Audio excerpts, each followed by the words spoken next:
Was that good enough?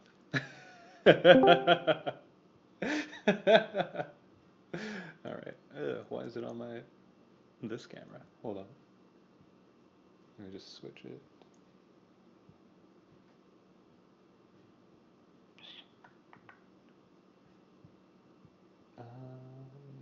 Camera.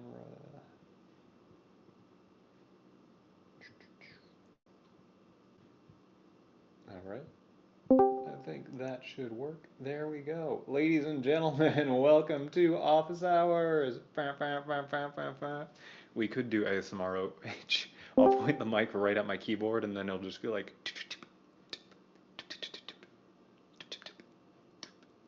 So if that's what you guys want for an hour, we absolutely can. That would definitely be a much more productive use of my time. But if you guys want to instead look at all of the webinar stuff that I've been working on and go through an entire webinar launch strategy from A to Z to learn exactly how much fucking work goes into one of these, then we can do that too. So let me know what you guys prefer.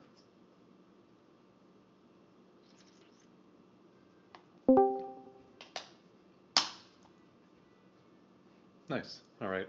No response. Appreciate that. You guys are all very obviously locked into office hours. So yesterday with Dr. Mike, we did, all right, ASMR OH it is.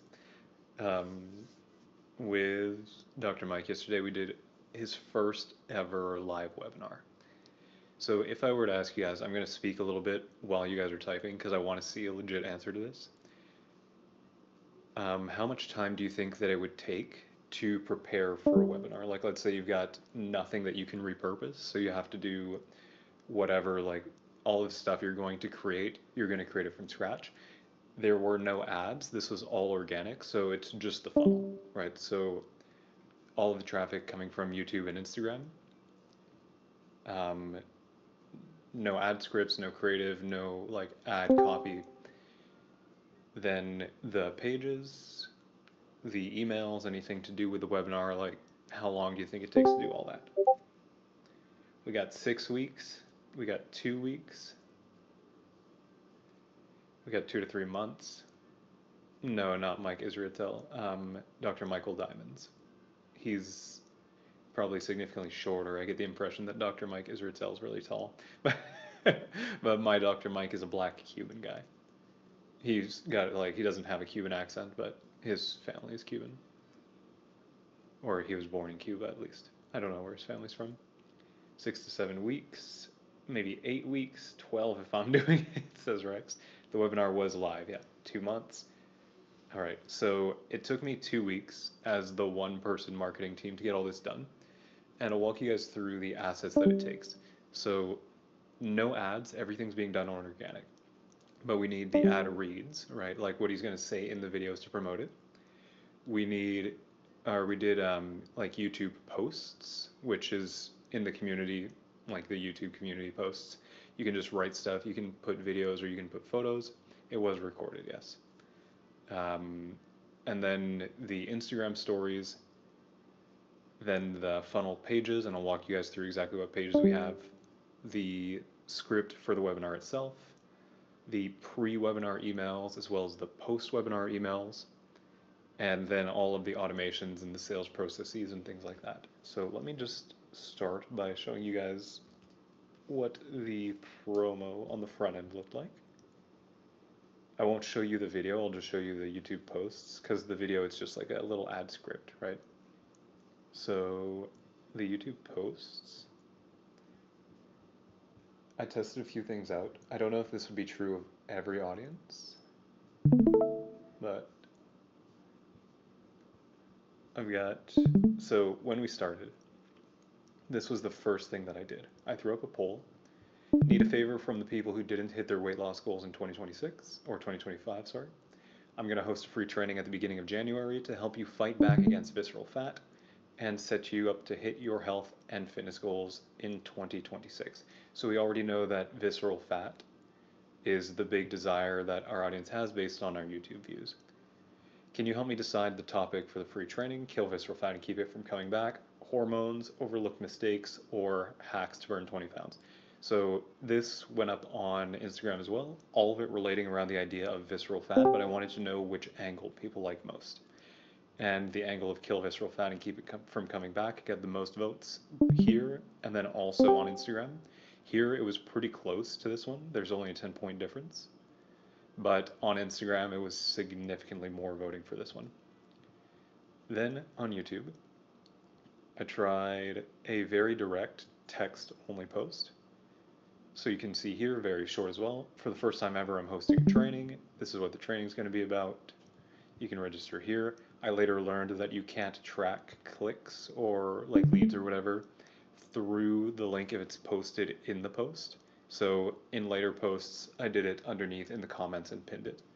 But here, just a very direct pitch. Because I was, are you guys able to hear me properly? Or is it just Yusuf? Same.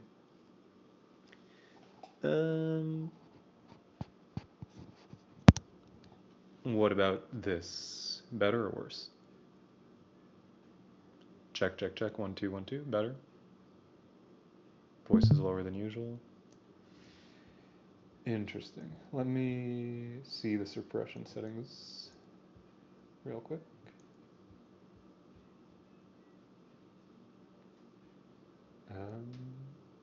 Yeah, I don't have any suppression on.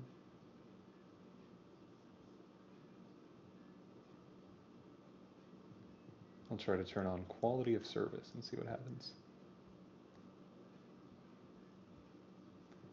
But worst case, did you lower it on the PC by any chance? I don't even know how to do that, so definitely, for sure, I did not. Maybe I just need to bring the mic closer to my face. Give me one sec.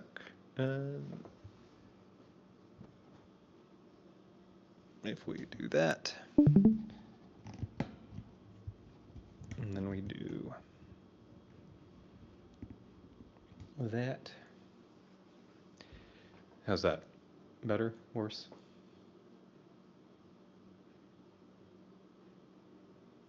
Better-ish?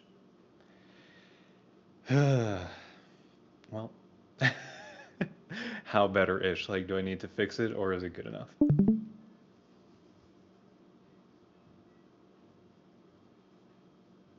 It's good. Okay.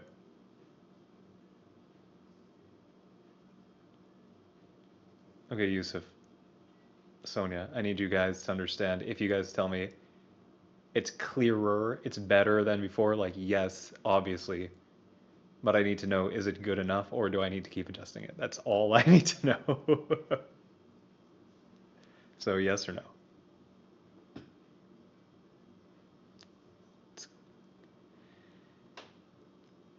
I'm so upset. All right. So this is very direct. The intention when you're doing any ads, like whenever you're doing any kind of launch, I should say, should be to get,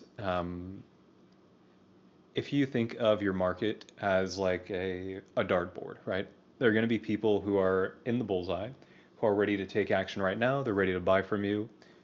Then you'll go out a little bit, whatever the next thing after the bullseye is called, the little green circle around it. There are going to be people who just need a little bit of convincing to buy.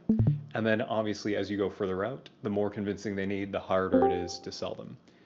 Whenever you launch anything, the easiest way to go is to target those people who are in the bullseye, who already know. Bring that back up in a bit, Paul. But target the people in the bullseye, or start by targeting the people in the bullseye who already know that they want what you're selling, and they just need to be told the thing exists.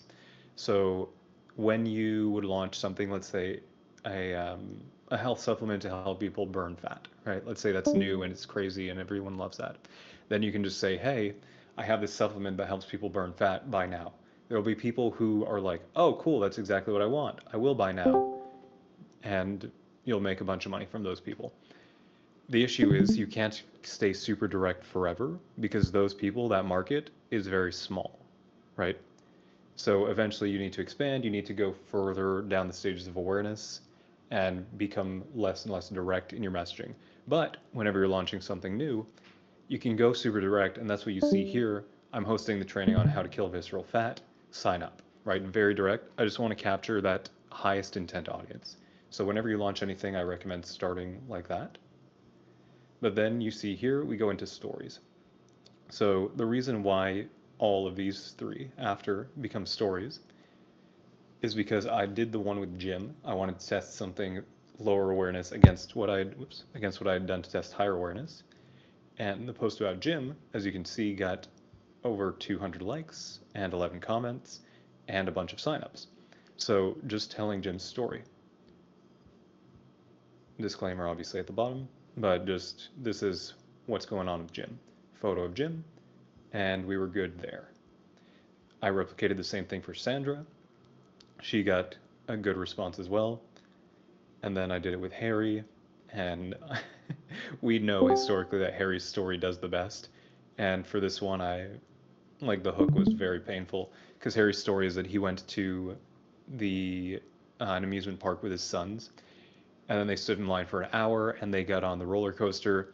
They strapped his son in, and then he hears like the click of the belt and all that, and then they go to push his down, and there's no click because he's too fat. The thing doesn't close, and he can't go on the roller coaster. So that was his breaking point, right? Very high drama, very emotional, and people love that. And so what he learned about B2B sales from that moment. But same kind of post here.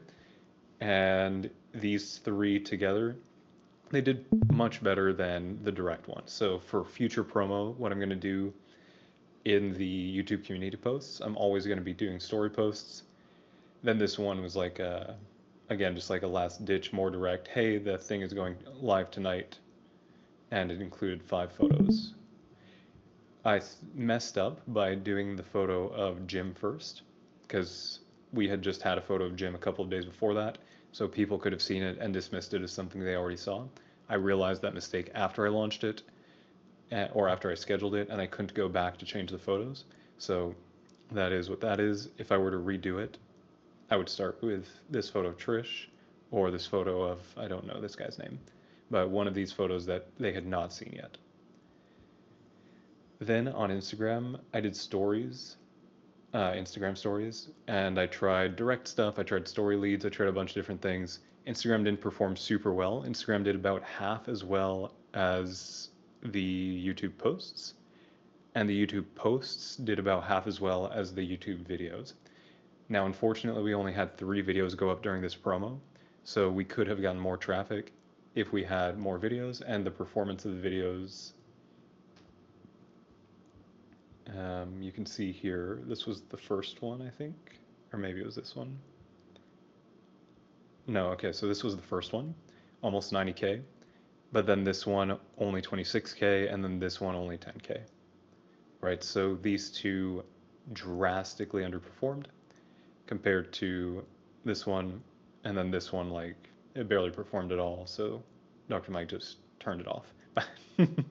If they all would have gotten the same amount of views as this, we would have done a lot better, but we were a little bit crippled by this.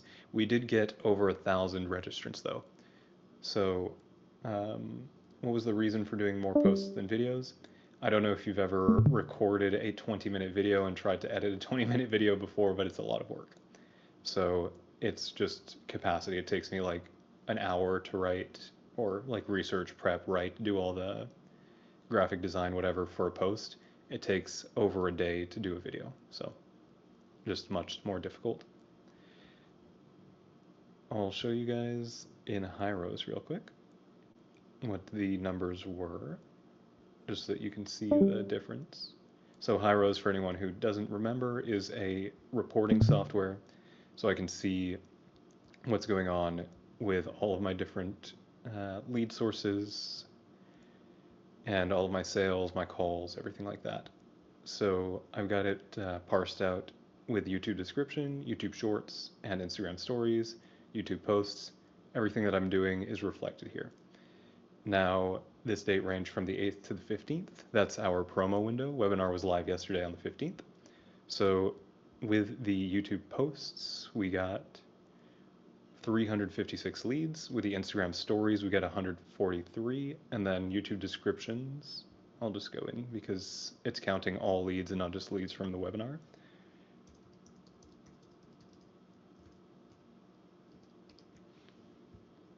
I can't remember what I called it. Is it maybe just Jan Live Web? No. Oh, it's just Jan Web. Okay. So for these ones, the leads total, I guess 653. So pretty good performance on here. You can see that most of it would have come, actually, I don't think that the other video went live until the 11th, maybe. So a lot of it came from that first video. Sorry. Gen Web, total of 225 leads. So really good, and then obviously they kept coming in from this one after. But in that first little 2 to 3 day window, a lot of good volume coming from that first video. Were you trying to appeal to both men and women of different age groups, or just pick the best case studies? Yes, so I am very intentional with the testimonials that I pick, or the proof photos that I pick. Ideally, you want as much diversity as possible within the target audience. This one, we were targeting both men and women. This one, we were targeting all age groups, but I know that my best buyers or my best prospects are going to be people who are 35 plus, who are very busy, right? So I took stories that reflect that. And then Harry, obviously, like going from 270 pounds to, I think it was 180 or whatever he did. That is a massive transformation. So that's a really good proof point for us to use no matter what. Now, just going back up to Paul for a second here before we move on. Quick question: in B2B, you reckon frameworky messaging hits harder than? Yes. In B2B, every time I've tried to do more copywriting focused like styles, it flops. So just do what they're used to. Do clients get involved in the smaller details, number of posts and logics, or you define it for them? Because I'm really good and really smart, I tell Dr. Mike what I want to do and he says, okay. But if you don't have trust built with your client, I'm sure that Yusuf can attest that your client will just do whatever they want.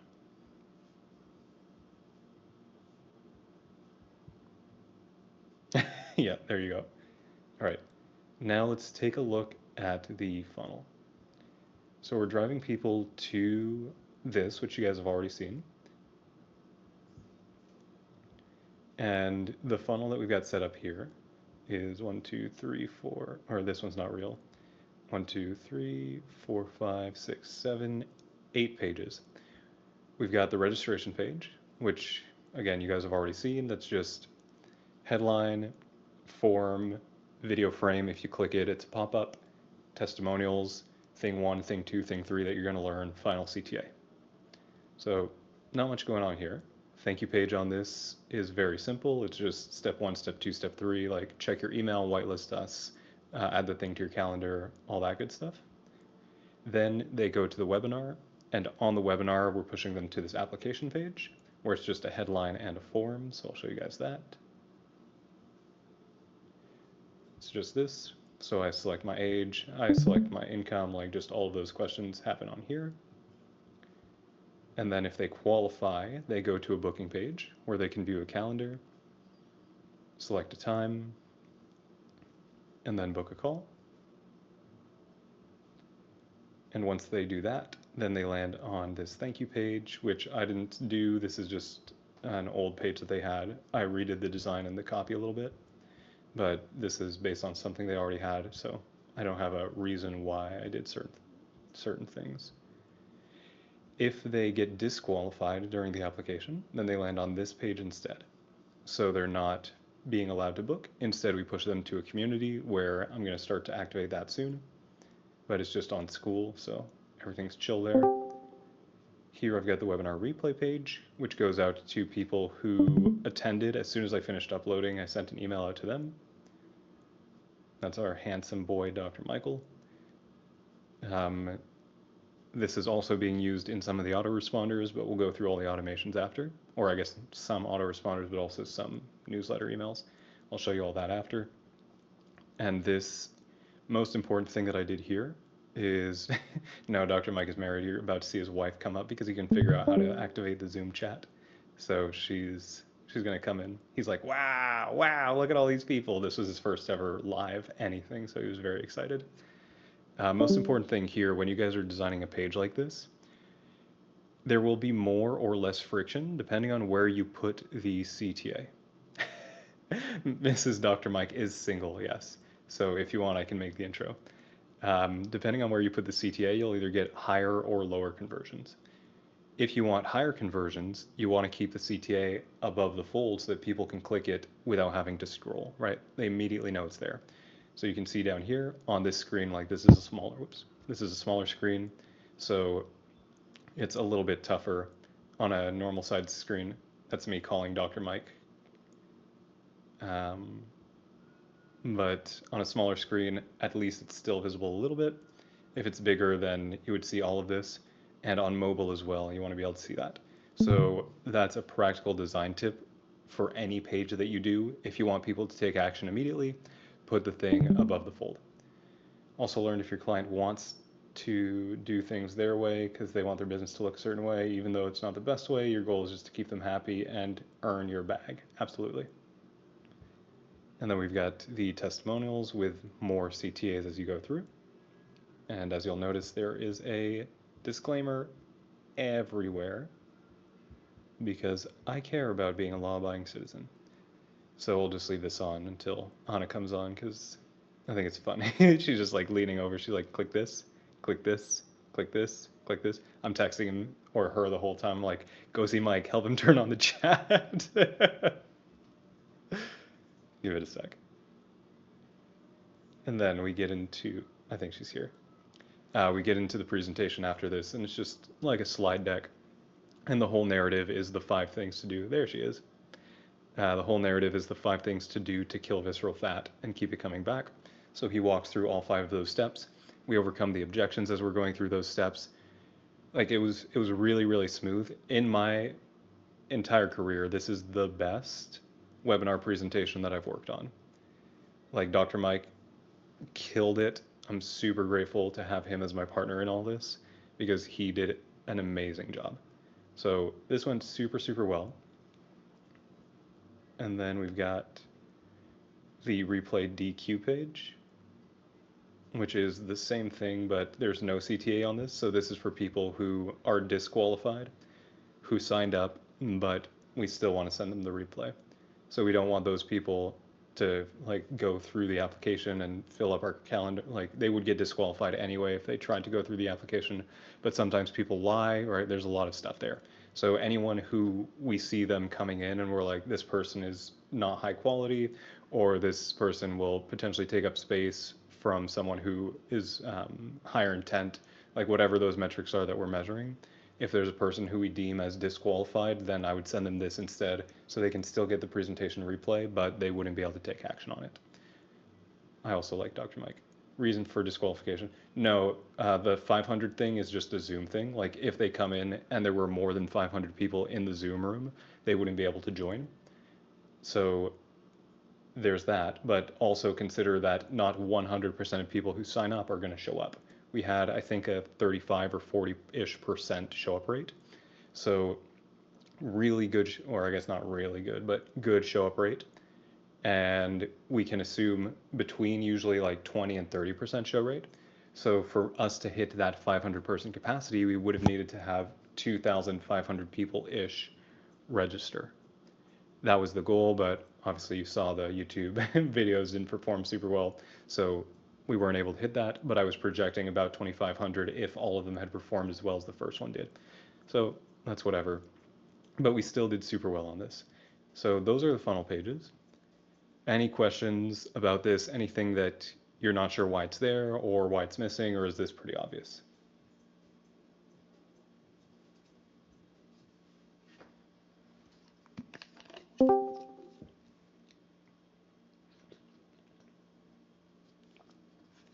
How did you know someone was high intent or not? We can gauge it based on a few different things. We have our apps, right? So our applications, and there are different questions within the applications that you can use to qualify or disqualify people.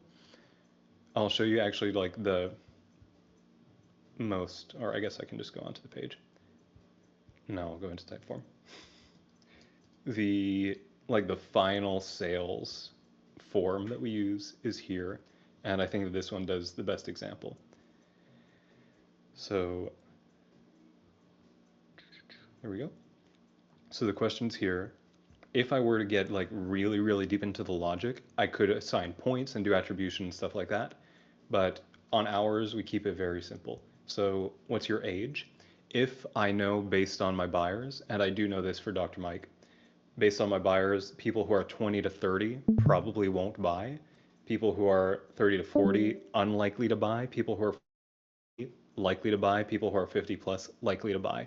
Then I can gauge the probability based on that. When was the last time you truly loved the way you looked and felt? This one, most people answer 3 to 10 years ago, but that's not really something we can use to qualify and disqualify, so this is more just for us. Here, what's your biggest struggle? We can gauge someone's intent based on how much they enter in these long form questions. So we have biggest struggle, what are your goals, what's your motivation, these three. If they just put one word answers, usually they're not going to buy. If they put really long answers, then we're like, wow, this is someone who actually wants to take action and change. So we can gauge with that as well. Here, what's your current occupation? This is a question to make it easier to then ask, what's your current yearly income? Because if you just answered like, oh, I'm a physicist and I make $50,000 to $100,000 per year, it's a lot smoother than just going from what's your biggest motivation to how much money do you make. It makes it a little bit more obvious that this is a qualifier. This one, if they answer A or B, we disqualify them. If they answer C, D, E, F, we qualify them. So they need to be making at least $100,000 because our program is really expensive. If our health coaching program aligns with what you're looking for, how soon would you want to get started? This is another qualifier. If I love everything about the program, I can get started right away. Boom, good. Before I invest, I need to check with my spouse. That, they're disqualified. I'm just looking for more information. I'm not ready to invest. That, they're also disqualified, right? We only want the highest tier of people coming in, so the people who are ready to take action right now. We don't want the rest of them clogging up the calendar. We have a salesperson, a setter, who can reach out to all of these people. And yeah, because the spouse thing is an objection, right? A lot of people will get on the call and they'll say, like, all of this sounds good, but I need to talk to my wife first, which is a legitimate objection. Like, it makes a lot of sense. But because we didn't know what our volume was going to be and what our throughput was going to be, I didn't want to let those people book on the calendar unless if they're ready to buy. I want only the most premium people to be booking. That way, all of our calls hopefully show up and a majority of our calls close. That's also better for the sales team's morale.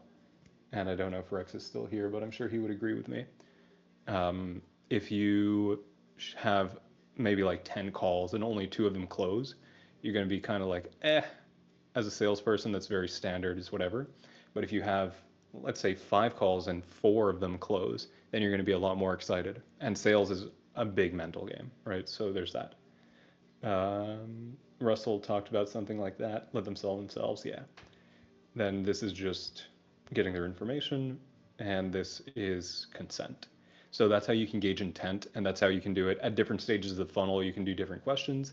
If you were to do it like on the webinar registration, there could be maybe yes or no's, or like check a box or something like that, very low friction. And then later in the process, you can do more deeper questions like this because they've already bought in, they've already committed. So it just depends on how you want to structure that. And then you can have logic either within your form or within your automations based on how they answered to qualify, disqualify, and give them different quality scores and prioritize. So let me just scroll back up real quick. How many emails / messages did you send between people signing up? I'll show you that in a sec because yes, actually, I'll show you my best email as well. Like, I got an email that got over 150 replies for my show sequence. How crazy is that? What happens when you don't meet the projections and you say, my bad, I did my math wrong.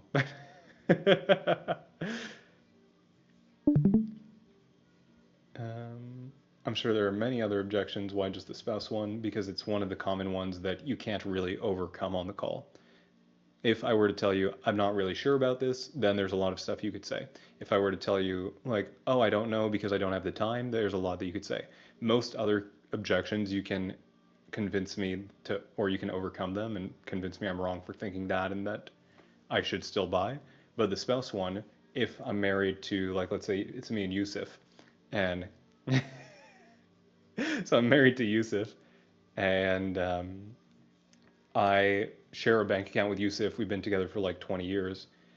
No matter what, if I'm going to spend $12,000 on a health program, I'm not going to do that without talking to Yusuf first. Like, it doesn't make sense. That would ruin my relationship. It's so dumb, right? And I don't care what a salesperson tells me. No matter what he tells me, I'm not going to ruin my 20-year marriage because I care about some 20-year-old's opinion, right? So that's why this one, I have it here. It just makes sense for the type of thing that we're doing. Did you build out the webinar funnel in GHL? I thought you used Kartra. I used Kartra for myself in the past. GHL is the most goated funnel building software at the moment. So everything, like if you were to ask me to pick just one piece of marketing software, I would pick GHL forever. How can I create those types of forms? You'll never believe this, but these types of forms exist on a website called Typeform. So if you sign up for Typeform, this is how you can do it. It's just super simple. Add in whatever kinds of questions you want. I'll show you. These are all the different types of questions you can have. And then you can build out logic as well. So this one's very simple, right? Like it's just yes or no, but you can assign points and you can do, if they answered this, go to this question instead, and different things like that.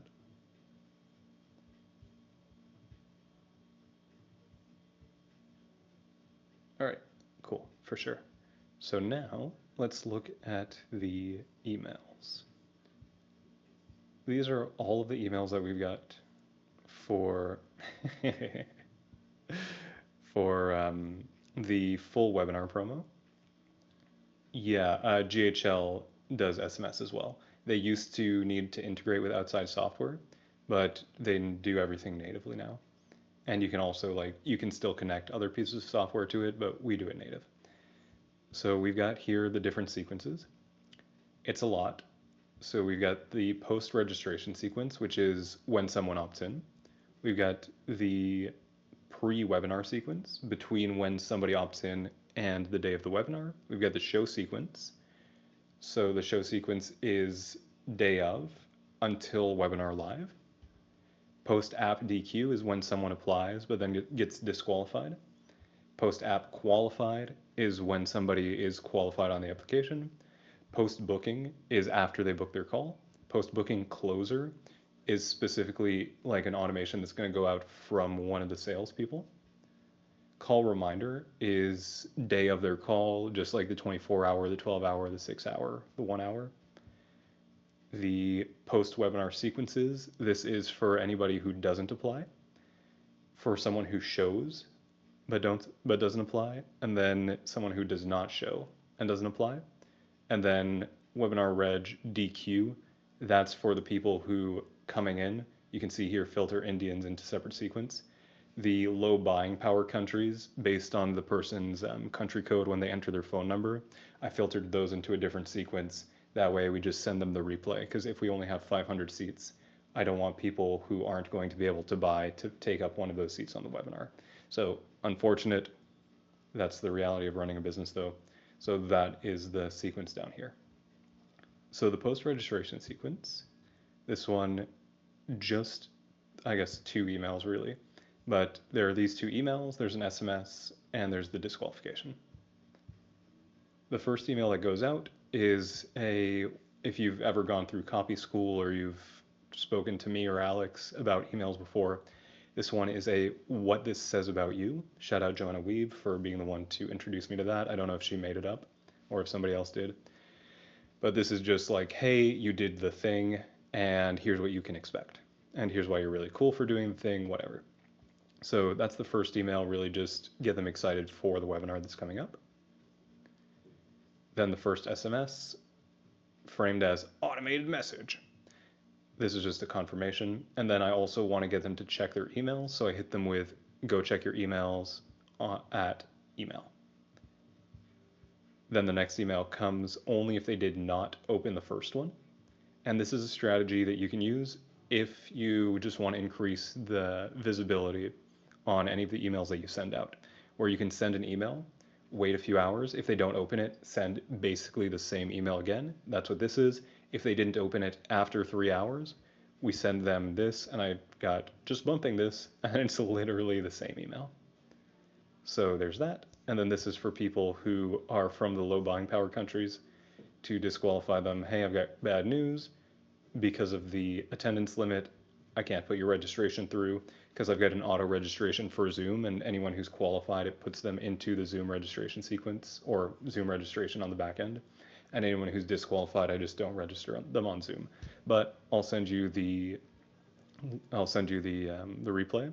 Just reply to this email to let me know you want it. So there, I'm farming for my email health to get more replies. Any questions about this post-registration sequence?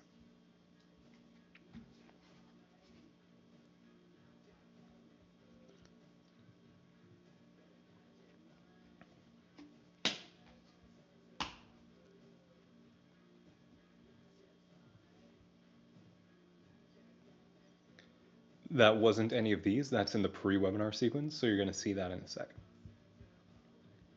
So the pre-webinar sequence, this is 3 emails and an SMS. The first video went out on January 8th. So if somebody registers on the 8th, then they would have gotten the post-registration sequence email on the 8th, nothing on the 9th, and then the first email from this sequence on the 10th.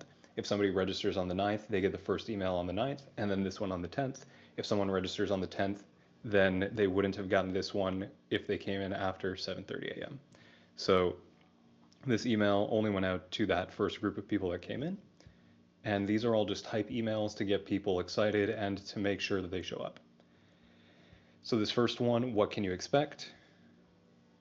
These results. So I'm just showcasing some of the people who we work with, disclaimer of course, and tell them what they did is what you're going to learn.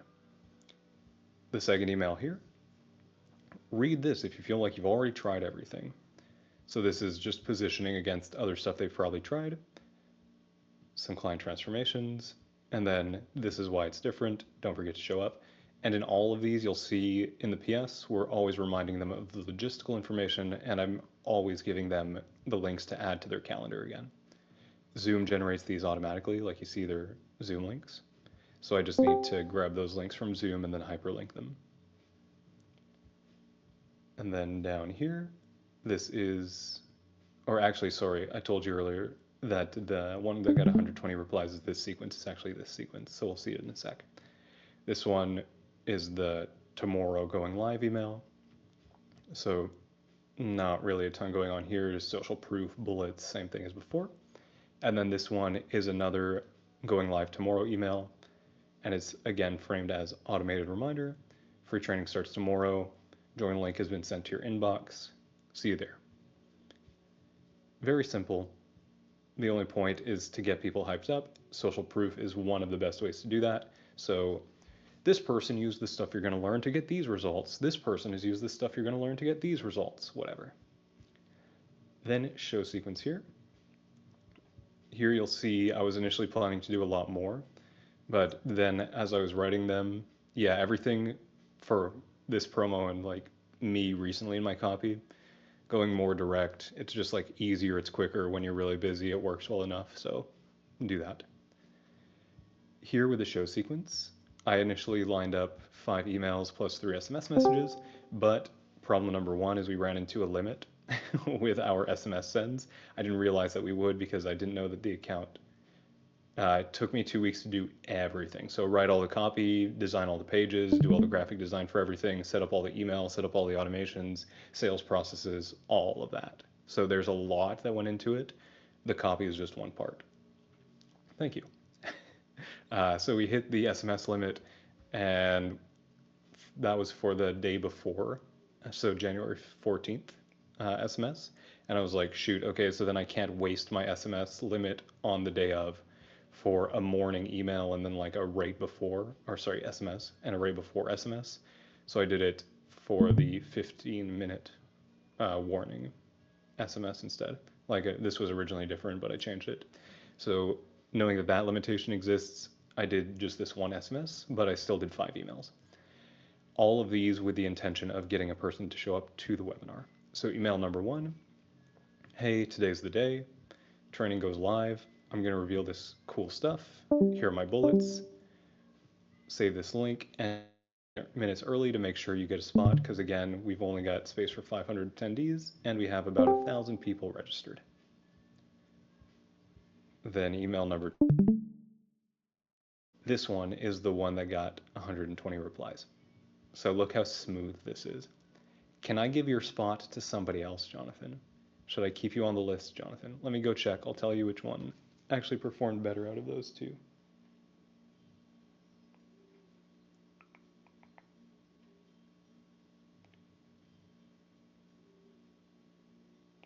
Okay, so it seems like it was the can I give your spot to someone else? Yeah. So that one performed better. There was a split test that was done, so that one just got the most opens in the split test. But you can imagine the fear that somebody feels when they see a subject line that says, can I give your spot to someone else? And they've been getting all these messages that there are only 500 spots, right? So preview text here, 1,000 people registered, and we don't have room for everyone.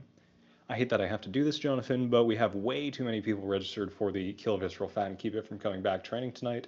I'm going to have to turn about half of them away. That's why I'm reaching out. Can you just confirm that you're planning to attend tonight? Reply to this email and let me know that you are, and I'll be sure to send you a reminder 20 minutes before the training starts so that you can get into the waiting room before it fills up. If I don't hear back from you, I'll assume you're not coming. Now, all of this, 100% fear is a massive motivator. All of this compliant because yes, I do only have 500 spots. Yes, I do have 1,000 people registered. I'm not telling them I'm going to save your spot, so I'm not lying. And I'm also telling them that I'll send you a reminder 20 minutes before the training starts, which is true because I have an email and an SMS going out 15 to 20 minutes before, I guess depending on like the send lag and whatever, but around that window of 20 to 10 minutes before the webinar starts. So all of this completely compliant, and the stats on this were crazy. Let's go see.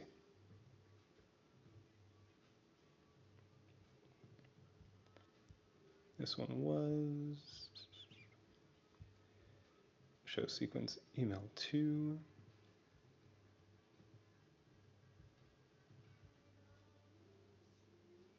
Nope, I guess that's wrong. Was it? Oh no, this was right. Okay, so where do I go? I'm just trying to not scroll too far down. Okay, I just didn't want to show you guys. Oh, shoot. There we go. No. I don't know where I see it. Hold up.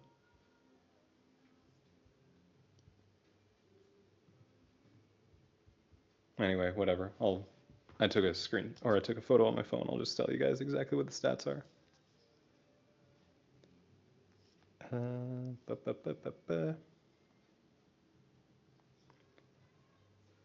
So it was 139 replies, 295 opens, and the list again was about 1,000, probably a little bit less at this point.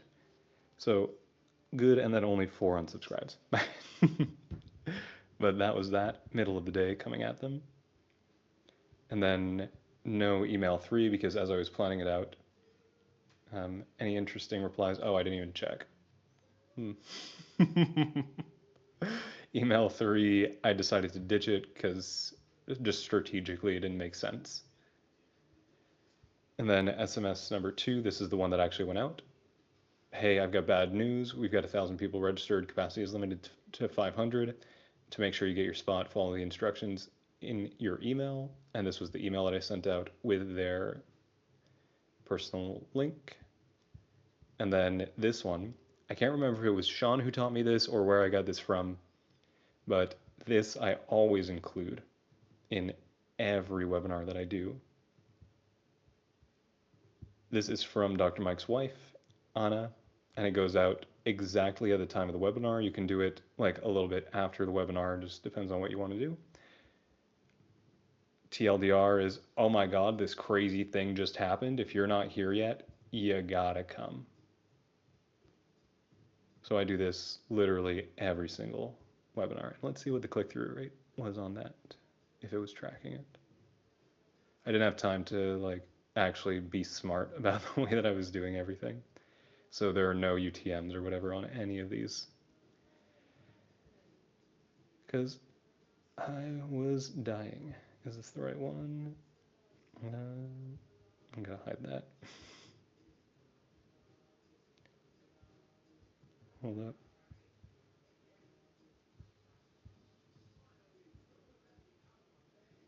Oh, I think it's this one.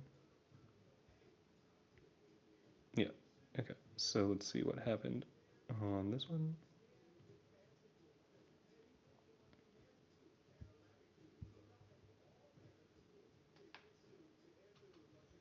3% clicked, so that is 3 clicks. RIP. I guess it didn't perform super well. But we still got 300 people, or a little bit more than 300 people, like 350, show up. So we were Gucci. And then for the people who do show up, we've got a. This is a combination. Like, this is where it starts to get a little bit complex because the sales team is also involved in this. So I'll show you guys how this works. And I would show you an example from the CRM, but I don't want to reveal people's personal information. I'll just tell you, like, usually this is what happens. So as soon as someone fills in the application, they get an email or they get an SMS, sorry, that says, "Is this Jonathan?" And then there's a little bit of delay. So they'll either answer or they don't, but typically they'll either say, "Who is this?" or they'll say, "Yes, this is Jonathan." So then we follow up with, "This is Tato from Scald by Science. We just received your application. We'll be reviewing it soon." Again, this is if they're disqualified, right? So we're not trying to book or anything. I'll give you a call so we can talk a little bit more about your goals. And then the person will reply and they'll be like, "Okay, cool, fantastic, fine, whatever." And then the setter picks it up from there. So super smooth transition. We also send them an email where I try to get them into the Skool community. So this is just pitching that because we want to still somehow monetize those people who are disqualified. The Skool community, eventually we're going to build it out and put more stuff in there and give people and get people to buy low ticket offers. So that's the end game, but we still want to put those people somewhere.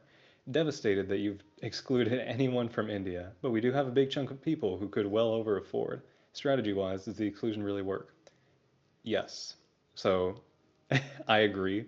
I don't like that I'm excluding people from certain countries, but from a business perspective, India is a country of 1 billion people. Dr. Mike's audience is 20% Indian.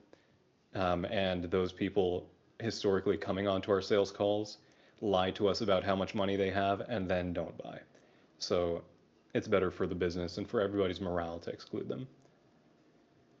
Silly question about funnel building for a client. As you're paying for the funnel software every month, what happens if you decide to cancel your subscription? Does the whole funnel you build for your client? Yeah, so this is Dr. Mike's GHL. I have my own GHL, but this is not mine. Like, this is Dr. Mike's. So then looking at the qualified, same kind of thing, where we send them the text message. "Is this Jonathan?" "This is Tato with Scald by Science. I noticed you didn't book a call, so this is obviously if they didn't book." And then, "This is Tato with Scald by Science. I see you just booked a call." So easy, simple, works super well. Then we got post booking. So if they do book their call, we're just confirming, like, "Hey, we got your call booked. It's going to be with whoever on whatever date." And then here, same kind of thing, just step 1, step 2, step 3 for what to do for your call. Yeah, it's always the client who pays for the software that you use. Then this is from the closer. So after they book a call, the closer, or they get an automated message from the closers that are like, "Hey, just saw you come up on the calendar, wanted to introduce myself." And then the call reminder sequence is pretty simple. This actually, I'm so good at emails. These emails in another sequence, I just repurposed another sequence. They've got crazy high open rates, crazy high click-throughs. Let me see if I can show you guys actually. This is in the call funnel.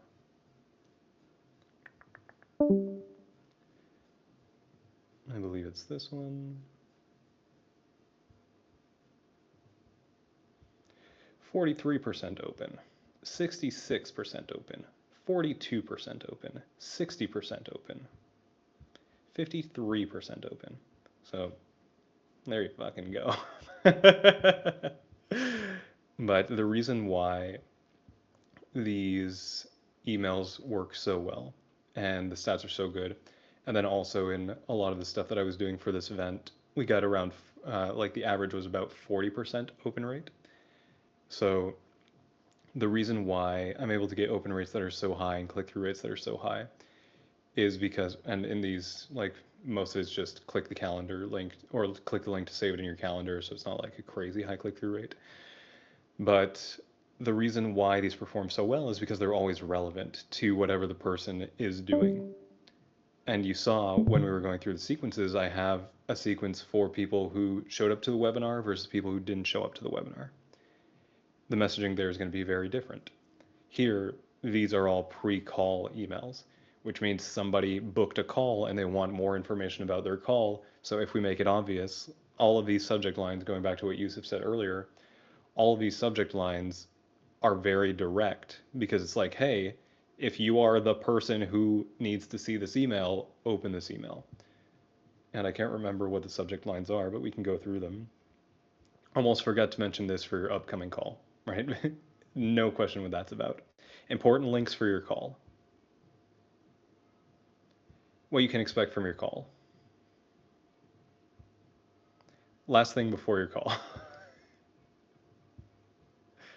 Link for your consultation call, right? Like, if you saw these in your inbox, would you have any question whatsoever about what you're supposed to do? No, you don't. You just click on it, and then you read the email, and then you do what the email tells you. So that's what that is. And then going into these post-webinar reminder sequences, these post-webinar sequences, this is for people who showed, this is for people who didn't show, and then this is for people who were DQ'd. So this is the list of people from the countries with low buying power where we're just sending them the replay page. This I haven't finalized. This I just finished this morning. This is for people who showed up. First email is like, I stayed up waiting for the video to process so that I could send it out to everybody right away. This is just, hey, here's the replay. And then this is where the sequence properly starts. This one went out this morning. Thanks for showing up. This is the first time I've done anything like this. Look at all of these clients. Do you want to work with us? Click here to book your call. Then this one went out to the test segment 55 minutes ago, and it's going to go out to everybody in about 5 minutes. I have a gift for you. It's the DNA sequence, haha. Sign up or book a call with my team here. And then this one's going to go out tonight.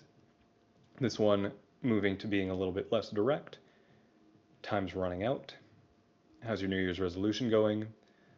Look at all of these Trustpilot reviews, book a call. This one's going to go out tomorrow morning. This is the story of Harry, just focused on visceral fat, him getting all these really great results. Then this next one is going out tomorrow night. This is a very direct offer, guaranteed weight loss or you don't pay. Get all of these great benefits. This is how the program works. And then if you guys are familiar with the 9-word email, that's what this one is here. Hey, you still trying to lose fat? And then the reply goes to the setter. So this one's going to go out on Sunday morning. Any questions about the show sequence or showed sequence? Do you guys want to look at any of the emails? Are you interested?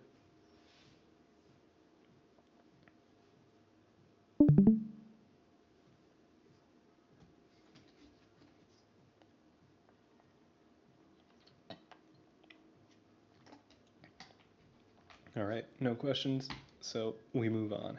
Perfect. The no-show sequence, I haven't done any of these. I've got to do this like today. This is all I've got left to do. And then just review like tech and stuff to make sure everything's firing. But these first 3 emails, this is Frank Kern is who I learned this from. Frank Kern has a like a combination sequence that he uses where you've got click sequences and then a deadline sequence. So the click sequence is to gauge somebody's interest in an offer, and then the deadline sequence is to push them based on their engagement. This goes into what we were talking about with relevancy, right? Or relevance. If someone says, yes, I care about this thing, email them more about the thing. If someone says, I don't care about this thing, then don't email them about the thing, right? Makes sense. So what we're doing here is trying to push people back to the replay. That way, when those people go to the replay, they've indicated interest, and then I hit them with the showed sequence, right? So all of these emails, very, very short, and this is how a click focused email should be. There are different ways to do it, but they should be short, and they should have images, and they should just try to get people to click to see what the thing is about. In my opinion, this one, or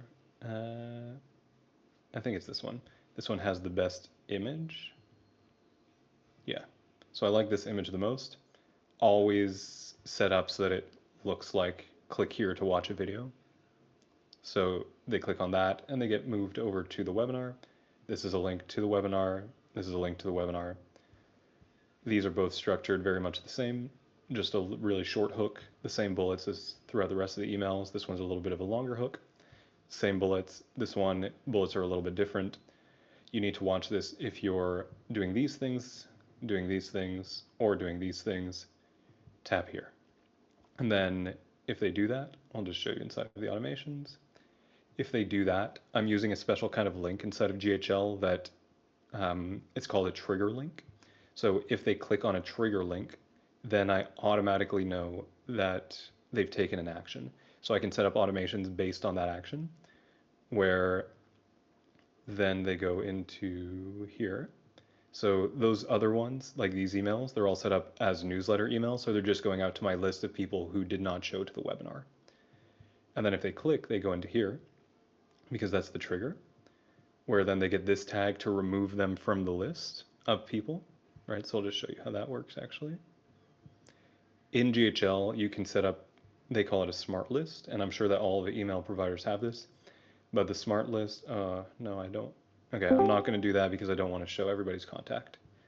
But essentially what I can do is say my smart list is for anybody who has this tag, but not this tag, or this condition, but not that condition, or this condition and this other condition. So I can say anybody who has the tag registered, but does not have the tag attended and does not have the tag watched replay. Then I know that those are the people who registered but haven't seen the webinar yet. So that's why this first step exists, to pull them out of that list so that they don't continue to get the did not show emails, but instead they start to get these emails. And you'll see here that within this sequence, I'm excluding people if they tried to apply. Whether they're qualified or disqualified doesn't matter, but if they tried to go, or if they went through the application, then I remove them as well. That way these people are not getting emails if they applied, because there's no point in me trying to push them to an application if they applied already. So they go through. If they applied at any point, then they get removed. If not, then they're just getting these same emails from the show sequence, or no, sorry, the showed sequence. Here I haven't finished building it out, so I've got to plug in those final emails that I just finished writing, but it's going to be the same thing all the way through. Any questions on this? Let's see. So you always use your client's funnel software. John, did you build out the slides for Dr. Mike's presentation? Did you write the copy for that? I mean, he reads from a teleprompter. Not only did I do the slides, so I'll show you. Shout out to Gamma. We have our brand guide in here. And so I wrote out in a doc what I want each of the slides to be and then threw it into Gamma, and Gamma was able to do this, and then I just went in and I modified the images and the layout and the colors, and then our designer went through and he plugged in the final stuff. So this, for example, like I had this headline and then I had these options in my doc, and then it generated it like this, and I'm like, oh, that's cute. Made sure all the colors worked, and then changed all the colors for like when he's like, actually the answer is this. So did that, and then you can see here I've got like that, like placeholders, like Dr. Mike, please come fill this in. The designer, video editor, like our creative director essentially, he came in and plugged in the photos that I asked for. So yes, I wrote the webinar based on content that I had from Dr. Mike, and we workshopped it back and forth for like a week together. And then I did this, and then Dr. Mike went through it, and then the editor went through it and finalized it.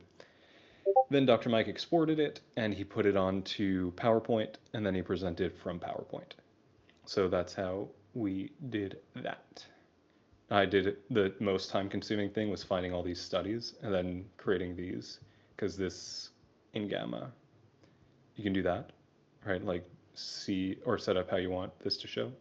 So it was finding the studies to back up all of the points that he was trying to make, and then labeling that and like figuring out the best way to present it. So all of that was me, and that took probably like 4 hours to do. But here you can clearly see that your testosterone levels are bad when you don't sleep a lot, and your testosterone levels are good when you do sleep a lot. So definitely worth it for the conversions. Then what I did for them was, after writing out everything, like this is my first draft, and then I just kept modifying this. This is the initial slides, just like the content of the initial slides. That way I could go through and modify them on the doc and not work directly in Gamma. And then these are the speaker notes. So for each slide, these are the points that I want you to cover, Dr. Mike. And this took probably an hour to put together as well. So very time consuming, most time consuming part of my of any webinar, and this is what took up my entire day on Monday. Little Bird told me I've been summoned but was away taking call. What did I miss? Who knows? John is shiny. Oh yeah, shout out to the sun. I'll open this for later, in case we have time.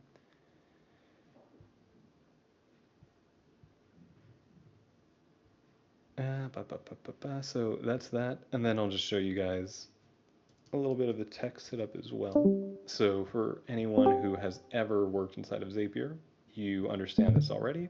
For anyone who hasn't, Zapier is a piece of software that connects other pieces of software.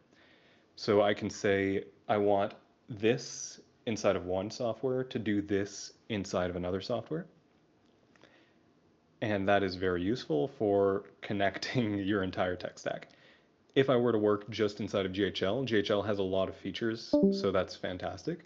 But I need, for example, a Zap to send my GHL clicks into my Google Sheet, into Hyros, into Close, which is our sales CRM, right? Like there's a lot of stuff that needs to happen. So for this, we'll take this one because it's a little bit more complex. So for this is anyone who fills in an application. If you remember, you've got the webinar, then that goes to an application page, then they fill that in, they're either qualified or disqualified, and then they can book if they're qualified. And I need my sales team to be able to, when someone books, hit them up, either text or call to say, hey, just saw you on the calendar. If someone's qualified but they don't book, we need to hit them up to try to book them. If someone is disqualified, we need to hit them up to try to triage them, which means, like, for example, if someone said they're making $120,000 a year, but they need to talk to their spouse, then we can still try to sell them, right? Like there's no point in us completely disqualifying them, but it makes sense for us to talk to them first to see how big of an objection that is, have a little bit of a communication window there, and then try to get them onto the calendar manually. Again, prioritizing those people who are the most qualified and only letting those people, see Yusuf, take up space on the calendar. So this one starts when someone fills in the form. Then, depending on what their answers are, will either qualify or disqualify, and that's going to put them into one of these two paths. If they're disqualified, I put them into a sheet where it logs them as disqualified. I update their contact to give them the tag disqualified app inside of GHL, and also fill in all of their info. So it's going to put what their occupation was, what their motivation is, what their income is, all that. It's now going to go inside of GHL. Then it's going to go inside of Close as well. Close is my sales CRM. GHL is my marketing CRM, so all of my information always needs to go to both of them. And then I send the lead to Hyros, which is my tracking software, so that it can tag them and say this person applied and was disqualified. And then I want to throw a message into Slack, which is where we communicate, and the message goes into one of the channels that's specifically for this, and it says new disqualified application, name, email, phone number, and then it provides a link to their closed profile. That way we can go into their closed profile and we can see the history of all of the actions, their like all of the fields that they filled in, and just get all of the information there. So for the setter, he'll see, let's say, new application, disqualified, Jonathan, john.bosan@gmail.com, 43849498084, link, and then he can go and click into there and then see, okay, cool, I need to contact Jonathan, and then he can do his outbound to me. So that's what happens when someone's disqualified. If they're qualified, new spreadsheet row in the qualified spreadsheet that I've got, and this is all just to track my numbers and stuff. Like this, in this flow, this is not necessary. Then add or update the contact inside of GHL, update the contact inside of Close, update the contact inside of Hyros, send a message in Slack to say, hey, there's a qualified lead. And then there's a delay for 5 minutes so that we can see if they book or if they did not book. And then if they did not book, we send a message in the thread. So we'll see Jonathan, new qualified application, and then there will be a comment underneath there that says, Jonathan did not schedule a call, or in this case, Jonathan did schedule a call. That way, when the setter's going through the list, on Slack, he can see, okay, Jonathan was qualified, okay, Jonathan did book, so I just need to call him really quick to be like, hey, how's it going? I just saw you booked on the calendar. Hope you're ready to show up, whatever. And then if Jonathan did not book, he can call and be like, hey, Jonathan, why didn't you book? And then try to get me on the calendar. So these workflows are all built to be able to connect each of the steps of my marketing strategy to the other steps, or sorry, each of the pieces of my software in my marketing strategy to all the other pieces of software, so that at each step, I'm able to do what needs to be done, essentially in all of my different software.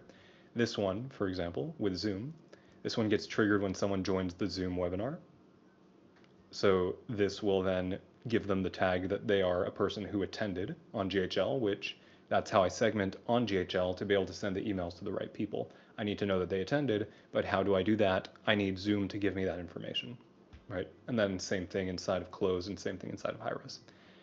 I know that's complex, and it is. It's crazy, but life hack, if you use ChatGPT or Perplexity or Claude or whatever, I've never done it with Claude, so I don't know. I use Perplexity for all of my research and data and stuff. But you can go into a large language model and you can just say, I'm building out a webinar funnel. I'm using GHL as my marketing CRM, Close as my sales CRM, Zoom to host the webinar, and I also have Hyros, Typeform, whatever. Here's what I'm trying to do. How do I do it within Zapier? And then it'll help you. And you just need to give it context and show it what you're doing. You can even screenshot your workflows and put it up, and it'll help you do all of this. So you don't need to be a super experienced marketing tech person, right? It definitely helps if you know stuff. Like this is a lot easier for me because I know what I'm trying to achieve. And then when I do get stuck, I can just go and get the help from the large language model. But even if you know nothing, you can just go in and say like, hey, I don't know what I'm trying to do. This is my objective though. This is where I am. What are the steps? And then it'll help you design all of that. So this is intimidating for sure, but there are ways that you can accelerate it and ways that you can make it easier on yourself. Now, let's not drop slurs in chat, even if they're missing a few letters. That would be appreciated. Any questions about this?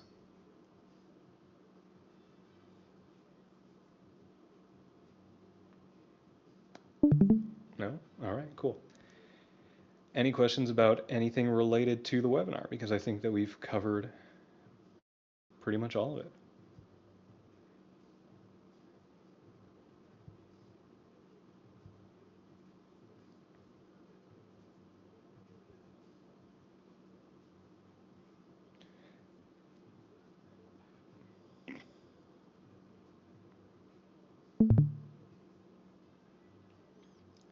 No, you want to. R.I.P. Yo, I love that Aaron's a moderator. Rose goated. All right, so I guess no questions on this. Then we are good to go. Let's look at this. Well, Dan Kennedy's presentation books helped me with writing webinar.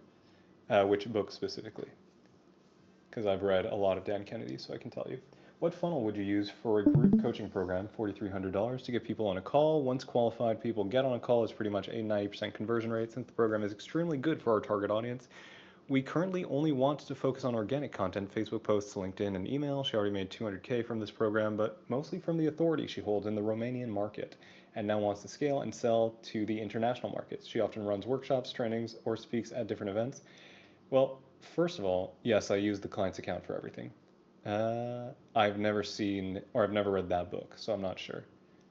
Going to Andre's question. For sure, the conversion rate is going to drop significantly. And if you run ads, this will probably not be profitable for you. So I would suggest don't do this because you're going to lose a lot of money. You would need a price point of like $8,000 to $12,000 and a close rate of 20 to 30% to make this work on paid. If you're going to do it just organic, then that's a different question. But if she's speaking to a non-Romanian market on organic, that's going to mess up her organic reach because she went from, is she doing her content in Romanian?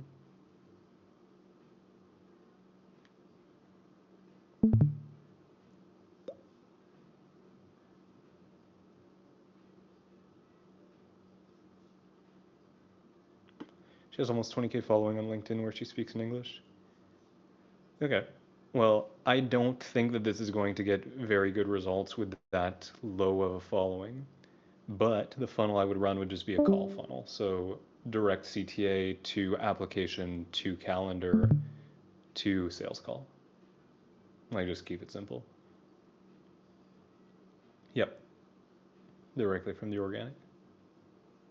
So it would be like Dr. Mike, this is how he does it, and he's at about 200K a month. Well, half of that is recurring, so like 100K new revenue. But it's always just like, hey, if you want to work with us, go apply. They go, it's directly a Typeform, not even a web page, so there's no content on it, just fill in the application. And then from there, they're able to book a call if they qualify. The qualification rate on organics about 8 or 9%, so not super high, but that's expected, right? And then from there, they get on the sales call. The close rate is pretty high, but it's not like, it's nothing crazy. So there's that to consider. The show rate is pretty high, so that's good. Other factors, I think like the time, the amount of time that somebody's been following you obviously is going to make it easier to sell them. So you can consider like the longer that this goes on, the bigger the audience gets, the longer people are in the ecosystem, the easier it's going to be. Just a lot of factors that I think are working against you. Because if you're going to try purely from LinkedIn and you only have a 20K following, that's not a lot. There's like, I doubt anything's going to happen from that. And if she's doing like YouTube or Instagram or whatever in Romanian, and then she tries to do it in English, she's suddenly going to exclude all of her existing audience, start from zero. The algorithm's going to be like, this is dumb, this is not what this account is supposed to be, and then she gets screwed.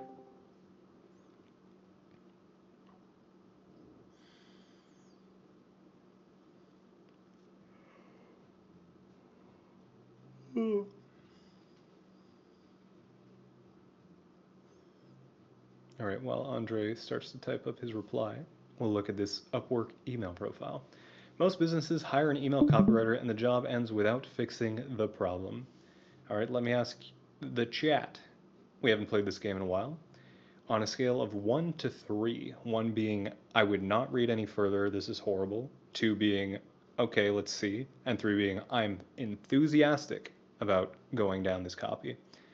How do you guys feel about this? Oh, the writer themselves gave it a 1.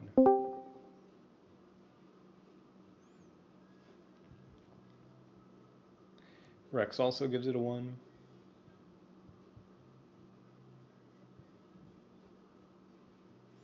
Two. I think you're just being nice, Joy Deep.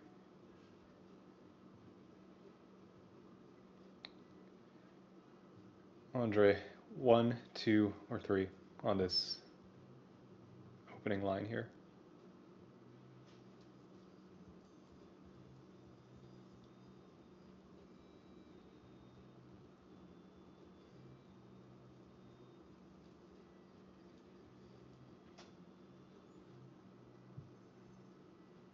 0 or 1.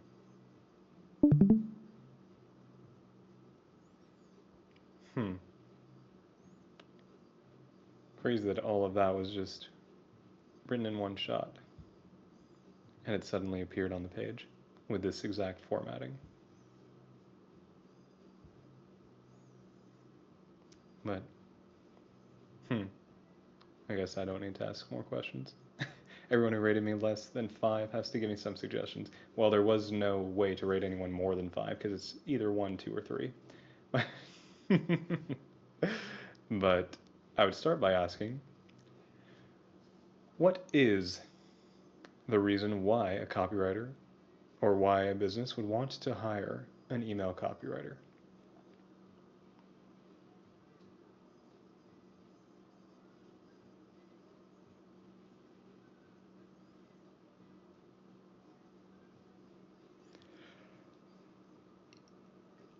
To make more money, yes, because their emails are not working. Maybe, but not always.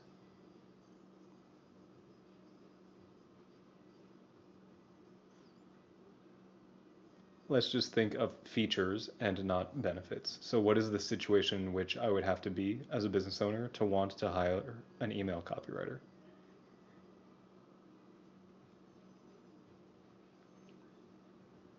I am busy. Yeah, that's a really good one. To increase their email open rate? No. To hand off the busy work of writing the emails themselves. Rex is the only one who gave us the right answer. So, yes, if I'm hiring an email copywriter, I'm in one of two possible positions. Number one, I'm writing the emails myself and I don't have time to do it anymore. Number two, my old email copywriter quit and I need to hire a new one really quickly. Or maybe like I'm scaling, but I need to hire a new one, like I've already got one, whatever. So either of those two scenarios, either I'm a small business owner, it's time for me to finally hand this off, or my business is pretty big and it's time for me to hire another one or replace one that's leaving. If I'm in either of those two scenarios, oh, damn. Anonymous Pumpkin just did you dirty as fuck.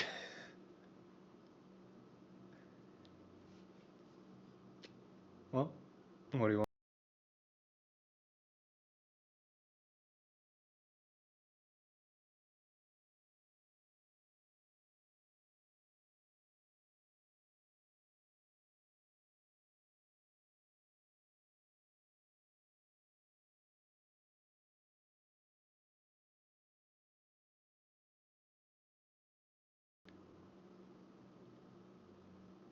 If I'm trying to hand off my emails to somebody, this means nothing to me. If I'm trying to hire a new person, then yes, I've hired a person in the past.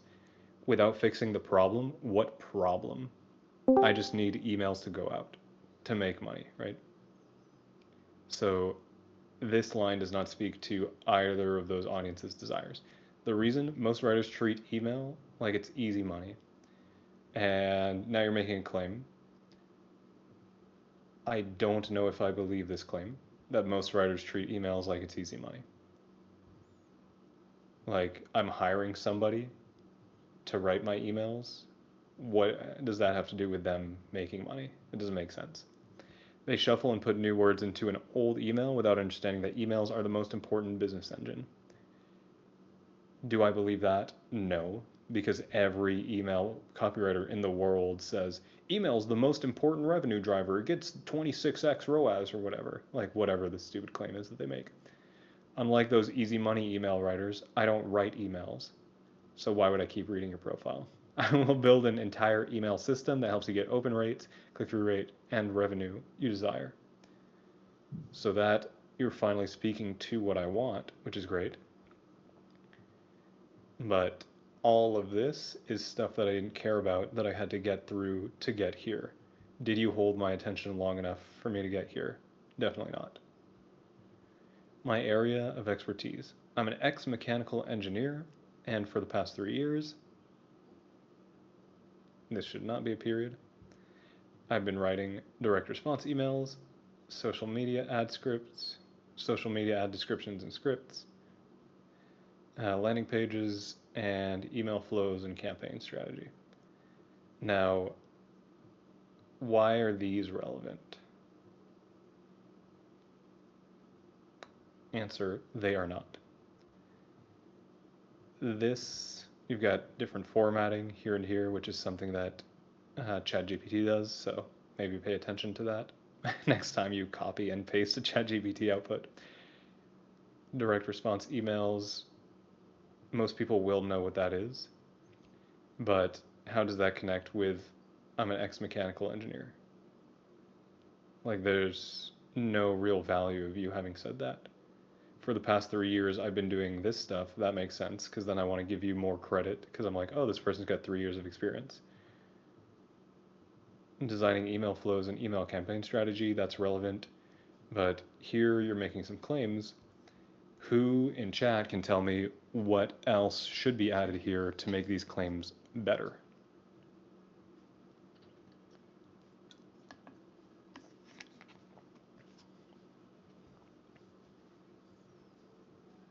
Proof, 100%.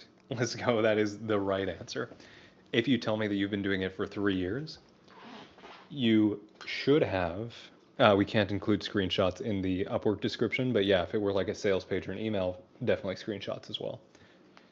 If you tell me I've been doing this for 3 years and I've been writing direct response emails, then you should have, I'm a newbie, what should I do to not lie? Bruh.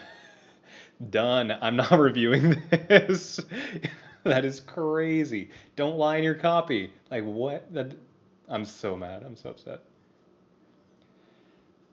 Whew. Well, I saw that I got tagged by our Israeli boy, so we're going to move on to that one. Context, targeting truckers. Okay, I think we all know this offer at this point. Targeting truckers with back pain. The idea is that they don't have to change careers because of their back pain with a cushion. Is this meta? Add copy. Yes. And it's translated. All right. So I was afraid. Oh, also, who is recording right now? Is it just Joydeep? Or I think I saw you earlier. There was someone who was like, just hit the reaction if you want to be tagged in the recording. Who was that? Okay, cool. So yeah, if you could tag, I actually don't know what his real name is, but Maor, however you pronounce that. So if you can just tag him after and let him know, like jump to 2 minutes or 2 hours, an hour 25, and we start his review. So hook number one, I was afraid my back pain would never let me drive again. Trucking almost made me lose the job because of back pain. If back pain no longer lets you drive, I was there too until recently. I'm a truck driver for 14 years, and back pain almost finished my career in one day. Now, based on what you guys just saw, with how I reacted to this Upwork email profile, how do you think I feel about hook number 3 and hook number 4?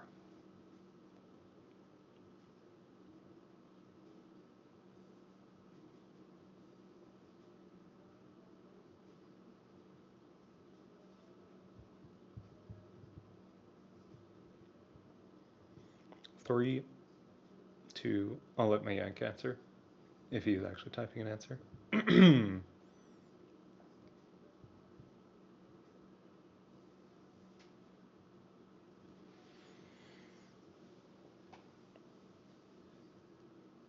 All right, I guess no answers.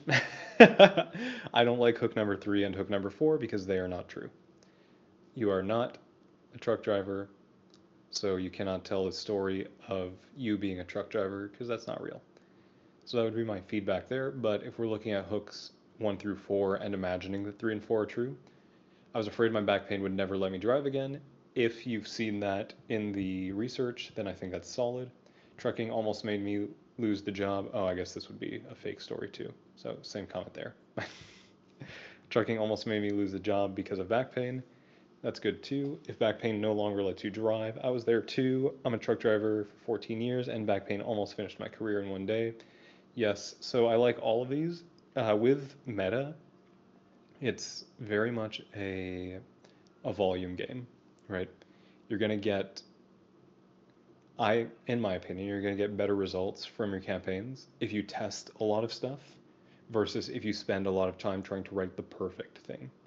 And Aaron and I actually spoke about that recently. I don't know if he's still here. No. So I believe that, especially if you're at a big budget, I know that he's not, but if you're at a big budget, then don't overthink it. There's no way to know what's going to work and what's not going to work. I've seen way too many times something that is good or that I think is good bomb, and something that I think is dumb do super well. Like there's just so much nuance and copy that you can't predict. So my take on meta ads is, yeah, that sounds good. Like it's a single idea, the narrative is aligned, run it, see what happens. So these, I would say all four of those hooks, I would definitely test. I've been a truck driver for 14 years and back pain comes with the job, but over the past year, it got so bad that I had to stop at a gas station every half hour just to get out and walk because of the pain. If that's a relatable experience to these people, then that is, I would say, a good line. I couldn't sleep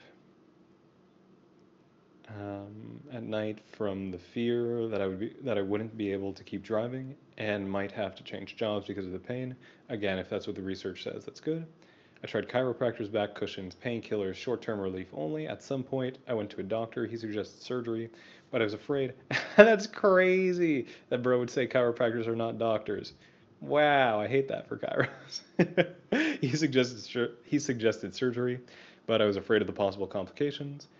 Then one day, as usual, I stopped at a gas station to stretch. Another truck driver saw me holding my back in pain. He came up to me and said, I used to suffer like that too. I looked at him and said, used to? He said, yes, for a year now.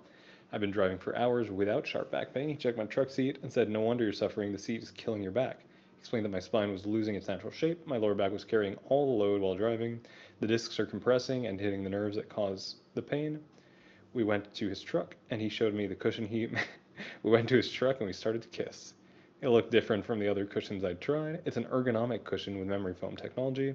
Its ergonomic design fills the gap between the seat and the lower back, so the back has proper lumbar support and the load doesn't fall on it. The discs aren't compressed. Not only that, memory foam technology forces the cushion to maintain the spine's natural shape instead of collapsing so the back doesn't wear down over time. After 1 month with the cushion, I drive without the sharp back pain I used to. Not only can I drive continuously for more hours, I also sleep at night because I'm no longer afraid of losing my job because of my back. It's not just me, this has helped thousands of drivers. Um, okay, cool. So here, I, in my opinion, like I think this is a really good story. It's very focused and it goes through all of the beats of the story really well.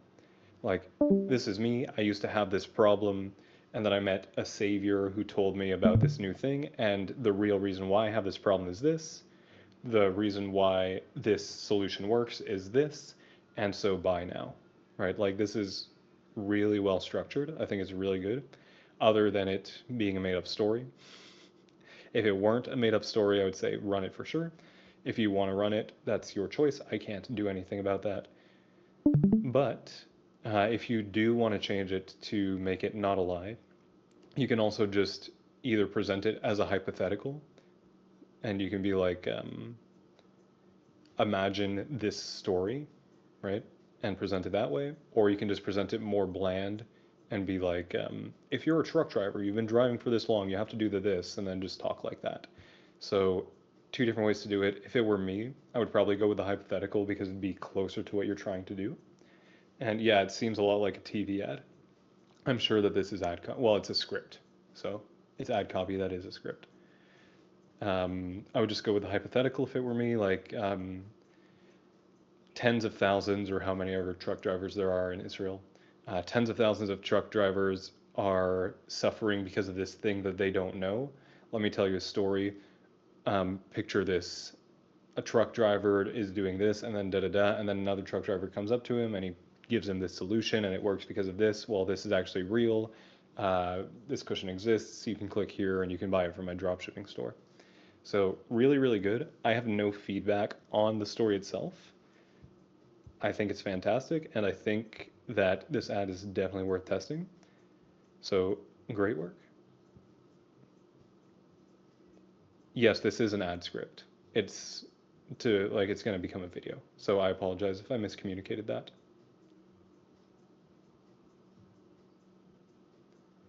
Does anybody else have any questions, or does anyone else want any critiques? Or are we good to call it a day? I've still got a little bit of work to do, so it'll... Me? Yes, you have questions or you want critiques? If you want critiques, just drop your doc in chat and we can take a look at it. I've got, we'll say 10 more minutes.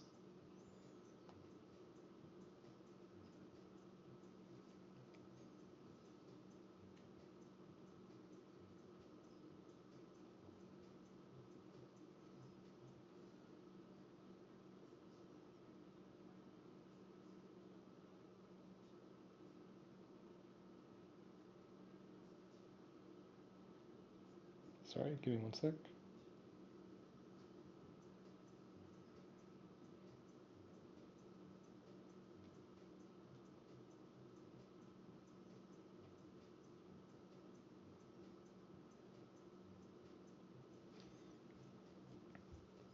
It's a sales page. Oof. I guess how long is the sales page?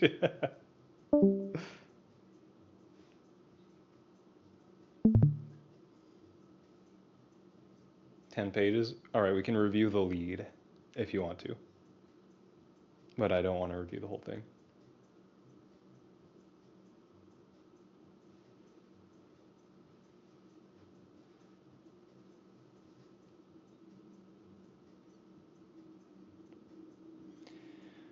While we wait for Yasin to drop it, how's everybody feeling? Are we all doing good today? What's on your minds? Oh, never mind. Pro dropped it. No, answer for sure anyway. Not good after your critique. Well, don't lie in your copy. Too much body fat slowing you down? Discover how busy men are systematizing their health. I'll tell you how I'm feeling after. From home without starving, grinding in the gym, or sacrificing their careers and families. The exact system that helped over 500 busy men master nutrition, gain real strength, and achieve their ideal body without resorting to crash diets or complicated gym routines. Join now, transform from a dad bod to a fit leader. My yank, you're too late. I already said I'm only doing 5 more minutes. Okay, so how do you guys feel about this headline? 1, 2, or 3? 1, I am definitely not going to read this. 2, let me see what this is about. And 3, wow, let's fucking go. To me, this is the exact audience that I write for with Dr. Mike. So to me, the things that we're doing well here is positioning against the alternatives. Starving is bad for sure. Grinding in the gym is bad. Sacrificing my career and my family is bad. So I know that those are things that I don't want. Too much body fat slowing you down. Now, I don't know if that is the, yeah, we'll do it next time. I don't know if that is the real desire that these people have. Have you seen in your research that people, maybe I'm wrong, right? But have you seen in your research that people are saying, I'm too fat and it's slowing me down and that's why I want to lose weight? Yeah, I know. I could just close my blinds, but fuck it, we ball. Because in my research, what I see from these people, it's a combination of a few things, but usually the motivations are, the biggest one is I want to stay healthy as I get older. So it's like I don't want to have these diseases anymore. I want to be able to keep up with my kids. I want to keep up with my grandkids. I want to be attractive for my wife. I don't want people to perceive me as having less authority because they don't think that I can handle anything anymore. They think that like I'm not going to be able to perform. I'm not as confident. I don't look as good. All of these things. So too much body fat slowing you down, I don't think is the right way to communicate that. How busy men are systematizing their health from home. I don't know what the benefit actually is of systematizing my health. Like, what am I actually, what am I actually getting by reading? What is the promise, right? It doesn't seem like there's a promise here. Then the exact system that helped over 500 busy men master nutrition, gain real strength, and achieve their ideal body without resorting to crash diets or complicated gym routines. There, in the end of that, you're just repeating what you already said. So that line is we'll just say pointless because you already told me those things, which means that you don't need to tell me again. You can, so there are two types of repetition, right? There's sometimes where repeating is good, other times where repeating is bad. In this case, it's bad because you're just saying the same thing twice in a row, and you don't need to do that to communicate your idea. If you already told me that I'm going to be able to do this without these bad things, then I believe you until, or I guess I can suspend my disbelief until I make a decision on whether I want to buy or not, right? But if you're telling me, don't worry, you don't have to starve yourself and you don't have to go to the gym, I'm like, okay. And then you're like, and by the way, you don't have to starve. I'm like, okay, right? Like it's like, just talk to me like I'm normal. So that, and then master nutrition, gain real strength, achieve their ideal body. Is the desire of this audience to master nutrition? No. I don't know anybody who is in this audience who says, I want to master nutrition. Like, that's not the desire that they have. Gain real strength. Do they want to gain real strength, or are there specific things that they're looking for within that realm of muscle gain that would be more accurate? For example, joint pain, right? I don't know for this audience specifically, but joint pain, if you're talking to an older audience, um, back pain, like hip pain, things like that. You could talk about getting more jacked, right? Looking like a superhero dad, different things like that. So not specific enough, I would say gain real strength. And then achieve their ideal body. Depends on how you want to frame it. I think that that comes kind of as an afterthought to how you present the rest of the idea. So overall, I don't like this headline complex for those reasons. I think you just have to get more specific on exactly what the desires and the pains are for this audience, and then you'll be able to improve that. Why fat loss stops working after 30. You can't train like you're 20 anymore, and there are several reasons why. Your life is busy and stressful, that's good. You've likely accumulated aches, pains, and mobility restrictions. So I like this. That wouldn't be the way to present it, I would say. It would be more like you've gotten injured, right? Aches and pains isn't really something that you accumulate.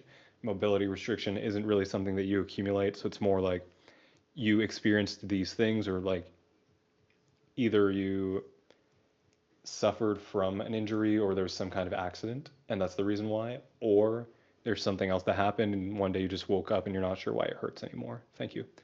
So I would try again to get more specific here and just figure out what is that dimensionalized situation for these people. And you can do that for each of these, right? Like your life is busy and stressful. You can say that, or you can say you're stuck working 50 hours a week, rushing through deadlines for projects that never seem to end, right? Like, what is more powerful, you think? Saying it like that, or just saying your life is busy and stressful? One of those is a very relatable situation that me, let's say an executive or a high performer, I'll be able to put myself into that situation. Whereas if you say your life is busy and stressful, then you just get me to nod and I'm like, yeah, it is. So it's less emotional and it triggers me less. You have less energy and slower rate of recovery. Those things, in my opinion, for this audience are two different points, because less energy is I get home and I feel exhausted and I can't go out with my kids on the weekend. Like, I don't wake up early. Whenever I wake up, I feel tired, right? Like, all of those things are related to energy. I feel brain fog, all that. But the slower rate of recovery, that's more of a physical thing. And it's like I'm sore every time I work out. I can't go for long runs like I used to. Most of these guys who are high performers used to be athletes in high school and college. So creating that kind of contrast would be more accurate for the representation of the slower rate of recovery. To top it off, age-related muscle loss, sarcopenia, kicks in around 40. This is funny because I, or we had a client at the agency. I never worked with them directly, or I spoke to them a few times. But the client, they're called Bone Coach, and Bone Coach is for old people who are starting to suffer from degenerative bone stuff. So I know exactly what this is, and I know what that audience thinks and talks about. I don't think that that is good enough for people who are this age, because any kind of muscle loss or bone density loss or like cognitive, I don't know the right way to say it, but like cognitive loss, like your brain's not working as well, those things aren't super obvious and it's not a huge pain point for most people. It's really just for the people like me who are like so I do a lot of stuff for my health. Like if you saw my supplement cabinet, I live by myself, right? So I can do this, but an entire section of my kitchen is just bottles of supplements. It would be horrible for anybody else who needs space, but I've got the space for it, so it's chill. And I take a lot of supplements that are preventative because I'm the type of guy who's working 16 hours a day for 2 weeks to launch a webinar, right? But even these high performer guys, most of them are not that extreme. So anything that is preventative, you would have to work a little bit harder to present it. And this, I don't think, really supports the point that you're trying to make of fat loss not working after 30. So I would remove that one because it's harder to sell, and this audience might not be thinking about it, and it's not connected. Don't let any of that worry you. These challenges require a smarter approach, one that respects your recovery, including sleep and nutrition, and maximizes every minute you spend training. Here you lost me. Do you know why you lost me? Like, if I saw this, I would probably just click away. The reason is this is what everybody else is telling me to do, and so this is what I've already tried a million times, right? You're telling me you just need better sleep, you need better nutrition, and you need better training. And I'm like, okay, I've done Peloton, I've done long runs, I've done CrossFit, I've done swimming, I've done P90X, I've done keto, I've done carnivore, I've done whatever else, right? Like I've done everything already. You're telling me, oh, you just need the next one. And I'm like, no, I've already tried the next one. I'm not going to try something unless if it's drastically different. And a good example I can give of this, and it's the most like relatable example to Jonathan. I've got pretty bad skin, right? Like I've been breaking out in acne since I was in high school. And so I've gone through a lot of different things that I'm like, oh, maybe this will fix it. Maybe this will fix it. Maybe this will fix it. And you can imagine at first, if I see something like, obviously I was never gross and dirty, but let's say I never showered, right? And so let's say I only showered 3 times a week, and then I read an article that's like, start showering once a day and your acne is going to go away. Then I'll be like, oh, okay. I try that. It doesn't work. I'm like, fuck. Okay, so it's not a cleanliness thing. So then everything that revolves around cleanliness, I'm going to disqualify that because I've tried it and it doesn't work. And then maybe I see something that's like, take these supplements and they'll help you for whatever reasons, right? Like they'll shrink your sebaceous glands or they'll reduce the oil production or whatever. Then I'm like, oh, okay, cool. So then I try maybe 2 or 3 different supplement stacks and they don't work. And then I'm like, okay, so basically there's no combination of supplements that's going to work for me. So now anytime I see something about supplements, I'm like, I've tried that. It doesn't work. And then maybe I see something about diet and it's like, cut all of the everything that is in the glycemic index above 1200 from your diet, and that'll work. And I'm like, okay. And then I try it, it doesn't work. And I'm like, okay, shoot. Then somebody says, oh, I cut out bread and dairy, and then I stopped breaking out. And I'm like, okay, let me try that. Cut out bread and dairy, still breaking out. I can do that 2, 3, 4 times, but eventually I'll be like, okay, so there's nothing I can do with my diet to control it. And so I go through all of these categories of solutions. I try a few things within each of them, and I can disqualify the entire category, then I'm not going to be willing to try more things within that category, right?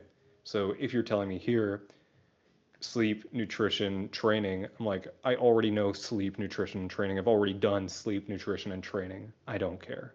Like, this is not something that I want to try. So I would remove that because it makes it seem too much like the things I've already tried. You need to show me why this is new and different. That's the main problem that you're going to have whenever you're doing a mass market offer for anything that's health, for anything that's money related, for anything that's, I guess, relationship less so. But the big ones of health and money, it's like I already have heard all of these ways to make money. I already have heard all of these ways to improve my health. So you need to tell me why I should try this one because I've already been let down. I've already tried everything, right? It's like make money online opportunities. If you've tried copywriting, if you've tried media buying, if you've tried affiliate stuff, then eventually you get to a point where you're just like, I don't want to do marketing. So if somebody presents a new marketing idea, you're already going to have disqualified the idea of marketing. You won't even try it. Yeah, also it makes it seem really obvious, right? Like sleep nutrition training. It's the normal baseline stuff, and it's no different. That's exactly what I promise you. Every minute you spend on this page will give you clarity on what actually works for your body. So this is not a bad promise if you're going to put it in the lead. But again, like there's stuff to be reworked so far in the lead. Like I said earlier, most fitness advice is built for younger men with unlimited time and recovery. I don't see you having said that anywhere. So that kind of breaks the narrative a little bit. But at 30 plus, your body plays by different rules. Testosterone declines year after year, recovery slows, muscles easier to lose than to gain, stress and poor sleep sabotage fat loss. That's why if you follow the classic ideas from other coaches, eat less, move more. Here's the bad news. This is a little bit confusing. Like, that's why if you do this, you've got to, like, just the structure, I guess rhetorically, is if, then, right? You open with an if, but you don't give me a then. So you've just got to restructure that a little bit. Here, I would have to ask myself, is this too obvious? Does the audience already know this? The answer is yes. So what you would need to do here, I think, is present some kind of unique reason why these things happen in order to double down on this, right? Like nobody else knows that the real reason why your testosterone declines, your recovery slows, you lose muscle more easily, and you are high stress and, or I guess we can't really do it with that one, but the real reason why you're suffering from these problems is because this other stuff is happening. And I'm going to tell you what that other stuff is and how you can overcome it. So that's what I would do strategically with something like this instead. You know what else is very long? How much time it takes to become a D-shaped marketer. It's the worst advice for men over 30 you could follow. Here's what actually happens when you slash calories too low. Your body adapts by lowering the rate. That means that you lose muscle. For men over 30, this isn't just fatigue. You've tried it all. So this, you're not presenting anything new to me again. So imagine let's say I'm on my phone. As I start scrolling, one thing I'm going to notice is how long the page is on my scroll bar. And if I see that I'm only this far down, I'm on page 2 of 11. Of course, I wouldn't see that if I was on a website. But if I'm on page 2 of 11 and I see this and I'm like, I already know this. So the rest of this article is going to be stuff I already know. So I would probably click off. We'll end there because I've got to jump off and do some other stuff before my next call in an hour and a little bit. But did that make sense? The biggest thing, if we're going to recap, you need to figure out how to make this seem very different from everything that I've tried so far. And once you're able to do that, then you'll build the narrative around why it's new and different. And that's going to be the big thing that you can do to improve. Any final questions before we jump off of today's office hours, ladies and gentlemen? Did you ever answer how you were? No, I did not.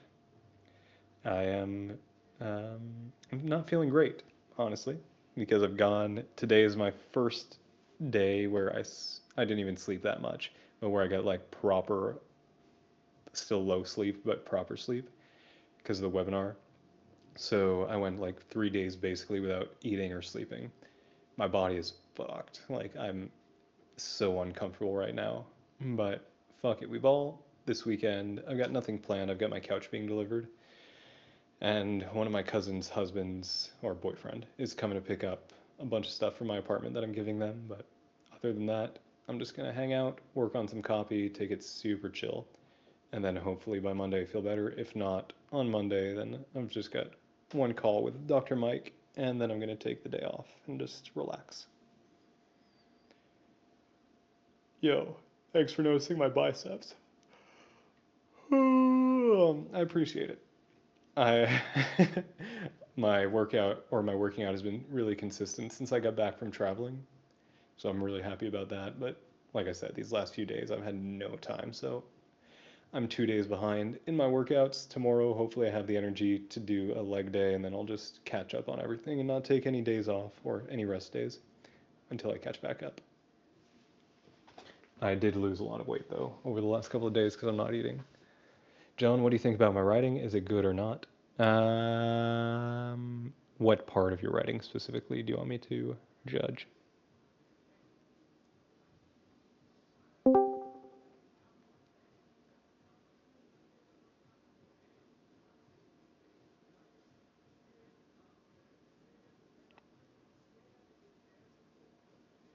The sales page, yes, but what part of the sales page? Like, are you asking about your grammar? Are you asking about your sentence structure? Are you asking about the rhetoric that you're using?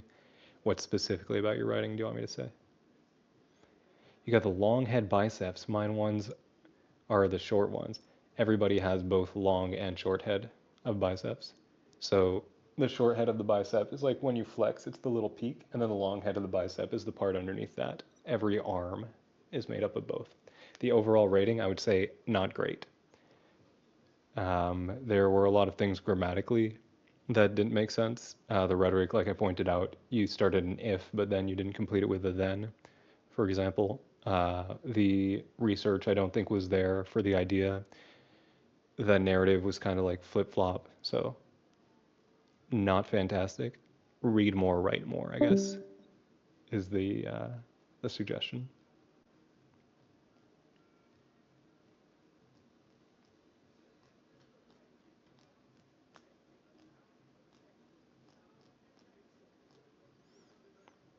Thank you, Rex. If anyone hasn't wished Rex a happy birthday, it was his birthday on the 14th, on Wednesday. So you can drop a happy birthday, Rex, in chat. And while you're there, drop a happy birthday, Rollins, in chat. Let's fucking go. Happy birthday.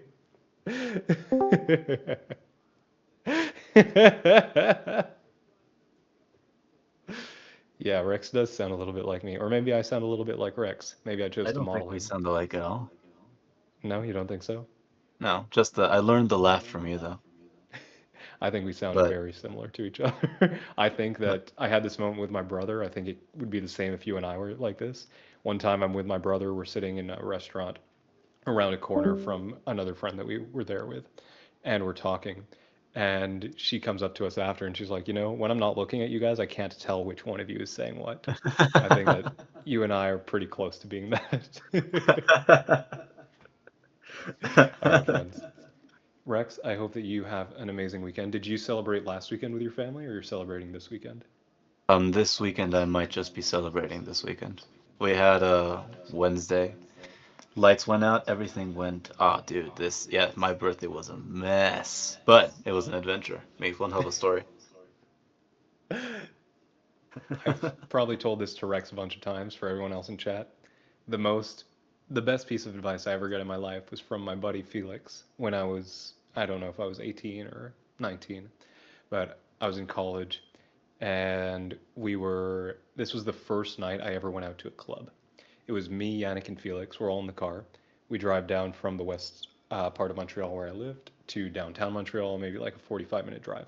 As we're getting into the city, Yannick, who's driving, he like him and Felix are going back and forth, and he's driving. Felix is in the passenger seat. Felix says to Yannick, "Yo, Yannick, tell us a story." So he tells a story of a house party that they did over the summer. Lit, everything was fantastic. And then Yannick turns to Felix and says, "Now you tell me a story." And then Felix tells a story of his. And then Felix turns to me, and this is as we're parking, right? So car stopped. Felix turns backwards to me, puts his hand on my leg, squeezes it really hard. Yannick turns to me, and he's like, "Now, John, you tell us a story." And I'm like, I don't really have a story. Like, I wake up every morning at 4 a.m. I go to the gym, I work out, I come home, I go to school. Like, I don't do anything. And then Felix leans in and he's like, "You have to live every day so that you have a story to tell." And that little stupid throwaway line changed my life. Because from that point on, I just started doing ridiculous whatever, like live in the moment, make everything as good as it can be. That's how I got some of my jobs, right? I don't know if you guys know the Mercedes Benz story, but that's how I get the Mercedes Benz job. That's how a lot of the stuff that I've done in my life has occurred. Because every time I'm doing anything, I'm just like, what's the most extreme, ridiculous version of this that I can do to have the story to make it go as extreme as I can? And I do it like that, and that's how I live my life, and I'm much better because of it. So That I hope is that a fantastic story. well, thank you. I hope that you have a story to tell from this weekend, Rex. I wish you a happy birthday Oh, again. Yes. I'll make sure of it. Beautiful. Awesome. Have an amazing day, everybody. Rex, tell your sister and your mom I say hi. Will And do. I will see you all on next Friday's office hours. See you around, Have a John. great day. Appreciate your time. Actually, wait, hold up, Rex. Tell us the story Oh, of what happened on Wednesday. oh, Wednesday. I've got like 2 minutes before I gotta run, so I'll be fast. Yep. So Wednesday was my birthday. We were all preparing like start of the morning. Because the day before I was just a full day, back to back to back to back calls, just trying to survive for the week. Right. Finishing and wrapping up, I made a sale. Halfway Nice. through the day, though, I hear something explode in the house. I'm like, and lights go out. So I'm like doing my homework, running usual drills, exercise and stuff. And suddenly the lights go dark. I'm like, oh, that's not normal. So I go outside, I check, and it turns out we blew a fuse.